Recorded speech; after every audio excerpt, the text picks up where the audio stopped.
பாருங்க நண்பர்களே, என் வீடு எனக்கு பிரிஞ்சு போடுச்சு, எல்லாம் முடிஞ்சு பாருங்க. என் வீடு கூட நாசமா போச்சு, எல்லாம் இருந்து வீட்டுல சமைச்சு பொருள் எல்லாமே போச்சு. என்ன செய்ய போறேன்னு தெரியல. நான் மதுரை மேலிருந்து பாலுப்பிரியா பேசுறேன். பாருங்க எனக்கு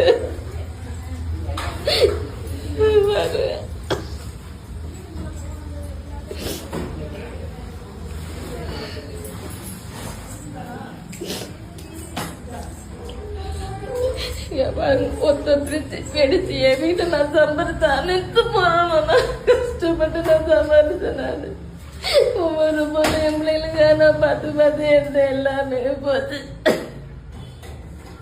நான் இருக்கிறது வாடகை வீடு தான். அந்த மாதிரி நான் நினைக்கல. நான் என்ன பண்ணுவேன், எதுவும் செய்வேன் எனக்கு தெரியலையே.